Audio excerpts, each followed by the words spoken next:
একসময় অদ্ভুত সমীকরণে পরিণত হয় আওয়ামী লীগ ও হেফাজতে ইসলামের সম্পর্ক। 2013 সালে শাপলা চত্বর সংঘাত দুই পক্ষকে একে অপরের শত্রুতে পরিণত করে। মাত্র 5.5 বছরের মধ্যেই বদলে যায় পরিস্থিতি। তৎকালীন প্রধানমন্ত্রী শেখ হাসিনাকে দেয়া হয় কওমি জননী উপাধি। এরও 5.5 বছর পর আওয়ামী লীগকে ক্ষমতাচ্যুত করার অন্যতম কারিগরে পরিণত হয় হেফাজতে ইসলাম। এবার ক্ষমতায় বিএনপি, আর সেই সরকারের প্রধানমন্ত্রী সফর করলেন হেফাজতের ঘাঁটি ফটিকছড়ি। তবে এর রেশ কাটতে না কাটতেই সরকারের বিরুদ্ধে পরোক্ষ বিবৃতি দিল ইসলামী এই সংগঠন। তাহলে কি শুরু হতে যাচ্ছে পুরনো গল্পের নতুন অধ্যায়? জুলাই জাদুঘর উদ্বোধনের পেরিয়েছে মাত্র 1 সপ্তাহ। এর মধ্যেই জাদুঘরে মানুষের অবয়বে ভাস্কর্য সহ সব ভাস্কর্য অপসারণের দাবি জানিয়েছেন হেফাজতে ইসলাম। যৌথ বিবৃতিতে সংগঠনটির আমির ও মহাসচিব জানান, মানুষের ভাস্কর্য নির্মাণ শরীয়তের দৃষ্টিতে হারাম।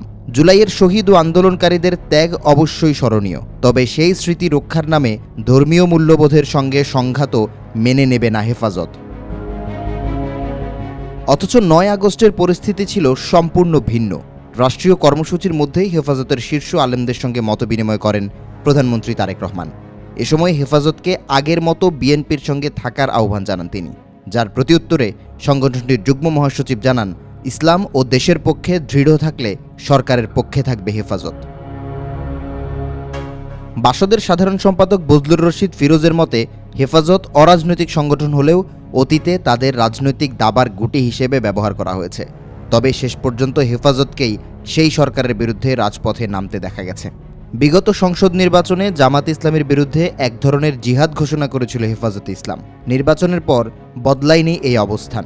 উল্টো কওমিপন্থী দলগুলোকে নিয়ে নতুন জোট গড়ার কৌশল নিয়েছে সংগঠনটি। গুঞ্জন রয়েছে, জামাতের সঙ্গে হেফাজতের মতপার্থক্যকে কাজে লাগিয়ে বিরোধী শক্তিকে দুর্বল করতে চাইছে সরকার। বিশেষ করে হেফাজতের পক্ষ থেকে জামাতকে ইসলামী দল নয় বলে যে বক্তব্য এসেছে, তা এই আলোচনাকে আরও জোরালো করেছে।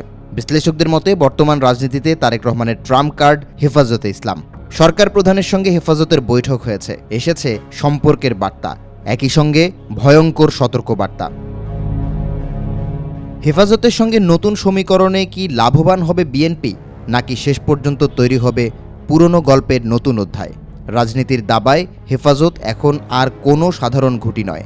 ক্ষমতার সমীকরণে এই ঘুঁটির এক চালেই বদলে যেতে পারে পুরো ছক।